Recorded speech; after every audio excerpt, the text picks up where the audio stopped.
Bonjour à toutes et tous et bienvenue sur la chaîne Le Mandataire Efficace. Aujourd'hui, nous allons voir comment réussir une photo. Allez, c'est parti.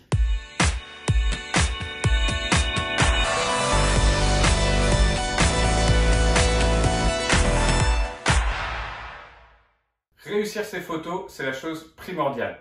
En effet, on a fait le constat avec Olivier que beaucoup de votre photos sur les sites internet immobiliers, on peut le dire, sont vraiment moches. Ou en tout cas très mal cadrées et ne servent à rien à part ne pas mettre en valeur le bien immobilier. Il faut donc vraiment remédier à ça et on va essayer de vous expliquer pourquoi. Il faut bien vous dire qu'un acheteur va se décider en 3 secondes si oui ou non il clique sur une annonce. Et forcément, il va cliquer en fonction de la photo. Donc la photo va être vraiment primordiale. Vous pouvez être le meilleur vendeur de la Terre, mais si vous n'avez aucun acquéreur qui vous appelle parce que vos photos sont moches, il est clair que vous ne ferez pas de vente. D'ailleurs, l'important aussi, non seulement d'avoir des belles photos, choisissez vraiment bien votre première photo. C'est celle qui est vue en priorité sur tous les sites, donc c'est vraiment la plus importante, même si toutes les autres doivent être aussi jolies et bien cadrées. Alors Sébastien et moi-même, nous sommes plutôt sur les choses simples. Et qui dit choses simples, nous faisons tout avec un iPhone 12 Pro. C'est d'ailleurs celui qui nous filme en ce moment. Oui, on est vraiment sur une simplicité même, c'est-à-dire qu'on utilise juste l'iPhone et un trépied. Le trépied va être très important pour pouvoir avoir des photos stables et du coup de pouvoir quand même jouer un petit peu sur les contre-jours et autres qu'il peut y avoir dans les différentes pièces. Et ce qui va vous permettre aussi de réaliser des photos en vous mettant à peu près à 1,40 m du sol. En effet, c'est une donnée qui est très importante dans la photo pour pouvoir avoir et le sol et le plafond sur votre photo, ce qui va permettre d'avoir un peu plus de profondeur et de vraiment donner une ambiance. Parce que les photos aujourd'hui, elles sont là que pour une seule chose, c'est donner envie et donner une ambiance au client qu'il a envie de venir voir le bien. C'est vrai qu'on voit régulièrement des photos prises de très très haut. Croyez pas que vos clients fassent 2,20 m. Prenez des photos à hauteur de vue. 1,40 m, c'est la moyenne. Forcément, c'est une moyenne basse, mais c'est vraiment celle qui va permettre d'avoir la meilleure visibilité de la pièce. Au niveau de la photo, une fois que vous êtes à 1,40 m, l'important c'est la lumière. Donc la chose primordiale à faire, déjà, ouvrez les volets. Ouvrez tous les volets de la maison, allumez toutes les lumières. Ça va vous permettre d'avoir vraiment une bonne lumière au niveau de la maison, une bonne luminosité, ça va vraiment renforcer la photo, les couleurs dans la photo, et même un appartement ou une maison qui n'est pas forcément jolie à l'intérieur, si vous avez une belle ambiance, une belle lumière, ça va vraiment améliorer la qualité. Pareil, si vous voyez que la maison n'est pas très bien rangée, que les propriétaires ne sont pas dedans, essayez quand vous faites des photos d'ordonner la pièce dans laquelle vous allez prendre les photos. Alors vous allez me dire, oui mais après tout le propriétaire n'avait qu'à le faire. Et n'oubliez pas que vous êtes là pour vendre, donc il faut vraiment faire la plus belle des photos. Retirez ce qu'il y a sur les tables, ce qu'il y a sur les plans de travail de cuisine et autres. Il faut vraiment que ça soit rangé, que rien n'attire l'œil. Tout ce qui est plan de travail, tout ce qui est linéaire doit être vide afin que vous puissiez vraiment avoir des droites, ce qui va vous permettre sur les photos que l'œil n'accroche nulle part et voit vraiment l'ensemble. Pareil, des petits détails, quand vous allez prendre une photo d'une chambre, si le lit est vraiment tout froissé, on ne va pas vous demander de le repasser, il ne faut pas exagérer, mais tirez un petit peu sur la couette, histoire d'avoir un lit à peu près droit, parce que franchement c'est une catastrophe sur les photos. Les chambres, c'est pas très grand.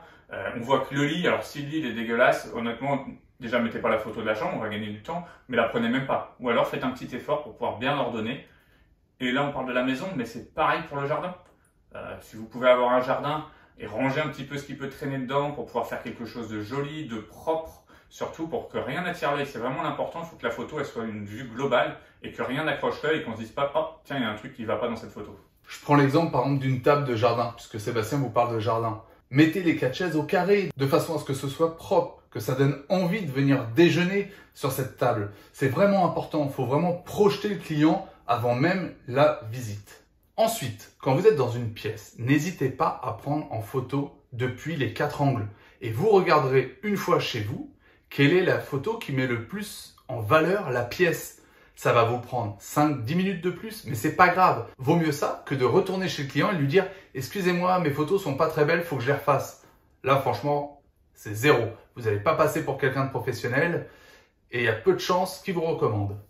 Voilà, il faut vraiment avoir les 4 angles et si possible, si vous pouvez utiliser un appareil grand angle, ultra grand angle pour pouvoir avoir vraiment toute la pièce, surtout ce qui va être salle de bain, chambre, les petites pièces. N'hésitez pas à ouvrir, à prendre un grand angle. Alors maintenant sur les iPhones, les Samsung et autres, on l'a. Sur les appareils réflexes, il va falloir acheter un objectif particulier qui va être un ultra grand angle afin de pouvoir vraiment avoir un grand angle et voir toute la pièce. D'ailleurs, on vous fera une vidéo pour vous parler un petit peu du matériel plus précisément si vous voulez des détails.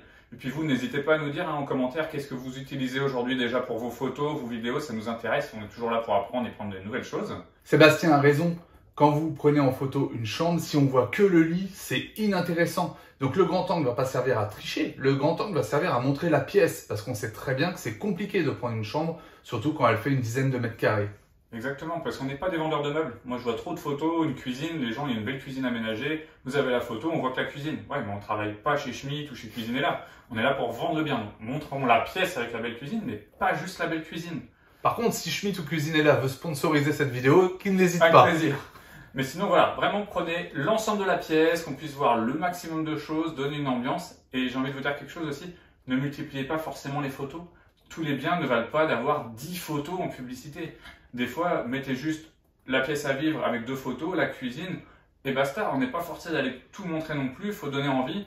Et montrer une chambre de 10 mètres carrés dans un appartement années 60 où il y a un lit, l'intérêt il est vraiment minime, c'est pas là que les gens vont se projeter, donc il n'y a pas forcément besoin de la montrer. Par contre, prenez-la parce que si on vous la demande, vous pourrez l'envoyer par mail et les gens pourront voir un aperçu de tout ça, mais ça sert à rien forcément de la mettre.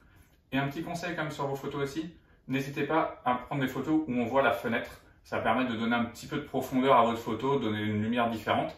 Mais attention, parce que l'inconvénient, c'est qu'ok, on a la fenêtre, c'est sympa, mais on a un contre-jour. Donc à vous de faire une bonne photo et d'utiliser peut-être un petit logiciel de retouche photo pour pouvoir contrecarrer tout ça. Petite précision, on vous dit surtout pas de tricher vos photos. On parle uniquement d'angle et de prise de photos afin que ça mette en valeur le bien, mais on ne travestit pas la réalité. Exactement. Moi, quand je vous parle de retoucher la photo, vous avez juste des petits logiciels tout simples qui sont gratuits sur les téléphones qui vont vous permettre en fait de juste pouvoir retirer le petit contre-jour. Vous allez juste un tout petit peu augmenter la lumière, histoire de pas juste voir le soleil dans la fenêtre et de pouvoir voir quand même la pièce, pour pouvoir vous dépatouiller un petit peu quand vous avez un grand soleil plein sud sur la baie vitrée du salon.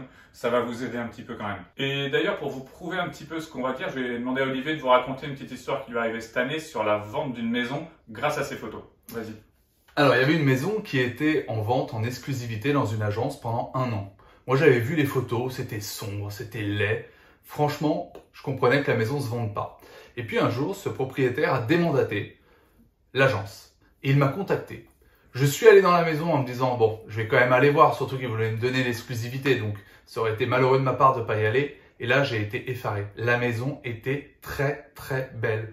En 1 an, il a eu 3 visites. Pourquoi? Parce que les photos ont été prises, les volets fermés. Les chaises étaient sur les tables. Bref, il n'y avait rien qui était mis en valeur. Mais vraiment rien. J'ai refait des photos, volets ouverts, mise en situation, c'est-à-dire les chaises bien posées, etc. J'ai eu plus de 65 appels en 10 jours et nous avons vendu la maison en seulement 10 jours. Et il a vendu la maison au prix. Oui. Une négociation et le même prix que l'autre. Voilà, c'était vraiment une histoire de photos et de mise en valeur. Donc pour vous récapituler tout ça, l'important de la photo, c'est prenez un matériel simple que vous maîtrisez, mettez en ordre l'endroit que vous voulez prendre en photo, faites plein de photos pour pouvoir avoir le choix de mettre les belles photos. Pensez à la lumière, pensez au cadrage et surtout, dites-vous bien que la photo va être le plus important pour le client pour se décider à cliquer sur votre annonce. Donc j'espère que cette vidéo vous a plu. En tout cas, n'hésitez pas à la partager au plus grand nombre et à vous abonner. Ça permet vraiment à notre petite chaîne d'essayer de grandir. Et en tout cas, on vous dit à dimanche prochain. 10 h pour une nouvelle vidéo. Afin de travailler efficacement et de vivre sereinement. Allez, bon dimanche. Bon dimanche.